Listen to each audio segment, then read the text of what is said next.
Rencontre avec Rodolphe qui est bourrelier sellier. On va discuter maintenant avec lui un peu de son métier passion. Évidemment, Rodolphe, on va éteindre la machine. Bonjour d'abord, Rodolphe. Bonjour. Merci de nous recevoir chez vous parce que ça, c'est un métier de plus en plus rare, même si ça revient. Vous êtes sellier bourrelier. Sellier bourrelier, principalement. On travaille bien sur du cuir. On va aller voir un peu ce qui se passe par là-bas parce que la matière première, il faut le dire, c'est une matière noble. C'est le cuir. Oui, c'est principalement de la vachette et taurillon. Et voilà. Hein, c'est du cuir qui vient de Belgique, donc de la grande pièce de cuir qui est découpée au besoin pour la réalisation d'articles équestres. Nous sommes à Belay, on le rappelle bien, c'est quelle rue exactement ici? 36 rue Saint-Jean. 36 rue Saint-Jean, écoutez, là il faut venir voir, c'est magnifique. Vous avez des bricoles à faire refaire avec du cuir. Ou en tout cas ici par exemple, mais c'est quoi ça exactement? Alors là, ce sont des articles qui sont en réparation et en présentation pour de la vente à l'occasion. Donc il y a encore un petit peu d'aménagement à faire puisque depuis le mois d'août, j'ai ouvert que depuis le mois d'août. C'est tout récent. Voilà, c'est tout récent et donc il y a encore 2-3 portiques à mettre pour que ce soit bien différencié. Mais il y a de la réparation sur de la selle western, sur de la selle anglaise. Voilà. Alors on dit bien restauration qu'un vrai savoir-faire, parce que le cuir a su vous séduire, sachez l'entretenir, c'est pas facile à dire d'ailleurs, c'est ça le cuir, matière noble, et on en fait plein de choses, maroquinerie, travail effectivement pour les chevaux, mais également plein de choses. Hein. Oui, effectivement, sur l'avantage du cuir, ça se travaille aussi bien que le bois. Oui, ah oui.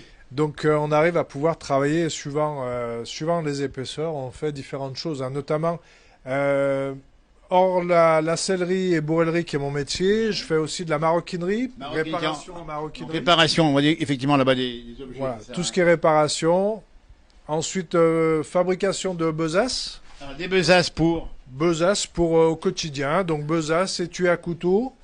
Réalisation de petites pochettes, de choses, de poignets, de petits bracelets. Voilà. Alors c'est sur commande, on vient vous voir et puis on demande et puis vous pouvez fait. répondre. Hein. Et puis on a vu ce chapeau, dites donc. Là. Voilà, fabrication de chapeaux aussi, fabrication des articles vraiment tout au besoin. Quoi. Allez, moi ça c'est formidable. Tout en cuir, je vous garantis que ça c'est une élégance absolument incroyable. Et il y a un savoir-faire, Rodolphe, ça veut dire que vous avez appris ça, ou à quel moment, comment? Alors moi j'ai fait 12 mois, en fait j'étais menuisier au départ, voilà. Et en fait en 2015, donc j'ai fait une reconversion professionnelle avec, on va dire 10 mois de formation en tant que sellier bourrelier. Avec un CAP à la clé. Et puis allez moi ça, les ceintures ici, on voit les harnais pour les chevaux, c'est pas des harnais, c'est quoi ça? Ça c'est des sellettes. Des C'est une commande cliente, c'est 2 sellettes qui sont prévues pour être livrées très bientôt. Et voilà, c'est fabrication typiquement sellerie, quoi. Sellerie, boilerie, ouais. C'est en début un métier passion, mais un métier avec des objets, on va les montrer ici, parce que il faut savoir les manier sans se couper les doigts. Hein. Oui, bah, comme un bon outil, c'est un outil qui coupe. Voilà, un bon outil, c'est un outil... Un petit peu, tiens, voilà, galerie ici d'outils que vous utilisez, ils sont tous variés, on les connaît pas tous. Hein, nous, hein. Non, mais on a les plus courants qu'on va trouver, qui sont ce qu'on appelle vulgairement les poinçons, hein, mais en fait, c'est des alènes. On a des alènes qui sont plutôt souvent avec des formes assez différentes. Donc des alènes losanges comme celle-ci. On a des alènes rondes comme celle-ci. Ensuite, on a différents types d'alènes, des alènes courbes. Voilà. Et puis ensuite, on a des abacars. Voilà, c'est pour découper les sangles de cuir. Voilà. Métier technique, hein, faut bien le dire aussi, parce qu'on a vu des engins, des outils, ça tourne, c'est très technique aujourd'hui. C'est technique, c'est beaucoup de patience, beaucoup de patience, beaucoup de temps de travail pour des réalisations. Pour chaque réalisation, il y a des fois des petites des opérations qui sont invisibles auprès du client, mais qui sont vraiment les coulisses du métier justement. Et puis il faut le dire, Rodolphe, tiens, on voit l'engin qui vient de redémarrer ici, qui en a ici comme des machines à coudre, hein, c'est un peu ça qu'on voit là, c'est un peu, vous en savez également, ça c'est pour coudre, hein, j'imagine, non? Ah oui, ça c'est une machine à coudre qui coud jusqu'à 25 mm d'épaisseur de cuir.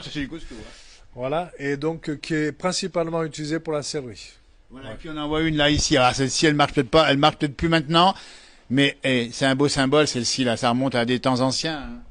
Oui, c'est un très beau cadeau d'une cliente, d'une personne que j'ai rencontrée, une très très belle machine et qui est encore en bel état, je pense. Allez, moi ça. Puis le cuir, on va dire, c'est résistant. Ça dure combien de temps le cuir? Bah, suivant les cuirs que vous utilisez, ça peut durer une vingtaine ou trentaine d'années. Hein. Regardez-moi ça. Et puis il y a la couleur aussi. Oui, l'entretien, il faut mettre un petit truc dessus. Et puis cette couleur particulière là, ça correspond. Pourquoi c'est comme cette couleur-là? Il faut le teindre, non? Non, j'achète des cuirs qui sont pré-teintés. Ah, peut-être. D'accord, qui sont soit teintés dans la masse, soit teintés en surface. Et parce que la teinture, c'est vraiment un autre métier. Hein. C'est vraiment tout ce qui est même pour les chaussures. Mais la teinte, c'est vraiment particulier. Hein. La Sellerie de l'Ain 36, rue Saint-Jean, on dit bien, à Belay. Et dites donc, il faut le dire, quelle relation vous avez, dis donc, Rodolphe, à ce produit-là? Il y a quelque chose de presque magique. Quand vous travaillez le cuir, ça se transforme, ça voit, ça évolue, ça vit. Hein. Oui. Bah, on part d'une matière brute et on finit par faire des objets qui sont portés, qui vivent dans le temps, qui accompagnent les gens. Et ça, c'est plaisant. Et c'est ça, c'est de la créativité, c'est de la création. C'est à Belay. On dit bien un métier qui a un peu régressé. Maintenant, ça revient quand même maintenant. La sellerie-broderie reviennent. Ouais. Les gens s'y intéressent. Et puis, c'est vrai que comme beaucoup de vieux métiers, ben, comme on dit, la mode, ben, ça tourne. Ouais. C'est un éternel recommencement. Et du coup, voilà, c'est un métier qui revient un petit Absolument. peu. Puis, c'est un pays de campagne, Belay, évidemment. Il y a peut-être encore des paysans qui ont peut-être besoin de vos services, non? Oui, beaucoup de gens reviennent aussi et refont réparer leurs affaires. Voilà. Refont réparer plutôt que jeter. Voilà. Donc on est vraiment dans un service utilitaire aujourd'hui, Absolument. d'utilité publique. Ouais. Et puis il y a le vignoble pas bien loin. Alors je sais pas si une relation entre la vigne et le cuir, mais en tout cas, on peut y penser éventuellement. Non. C'est pas sûr. Écoutez, il n'y a pas de rapprochement. En tout cas, merci de nous avoir ouvert les portes de votre boutique ici, donc toute récente, on le dit bien. Et puis il y a tellement à faire. Et puis n'oubliez pas le cuir, il faut le dire aux gens qui nous regardent. Oui, il y a la sellerie, la maroquinerie, il y a la cordonnerie aussi. La cordonnerie aussi, parce que, et ça c'est important, il y a toujours une chaussure qui peut foutre le camp ou un peu, et vous les réparez. Voilà, réparation de vraiment ressommelage complet avec réparation de brides. Vraiment tout ce qui est nécessaire pour les chaussures. Quoi. Regardez-moi ça, faites-vous plaisir. Et dites donc, merci beaucoup Rodolphe, bonne continuation ici, bravo pour votre talent, puis bravo pour ce métier. Dans cette émission, on aime ces métiers comme ça, qui sont un petit peu rares, mais qui finalement prolongent par le talent que vous avez, cet art de vivre à la française, finalement, c'est ça aussi. Oui, bah, c'est aussi être au service. Écoutez, merci beaucoup. Merci à Marianne au smartphone et bonne continuation à Rodolphe. On dit bien la Sellerie de l'Ain, 36, rue Saint-Jean, Belay. C'est le budget et c'est le département de l'Ain. Voilà. Merci beaucoup.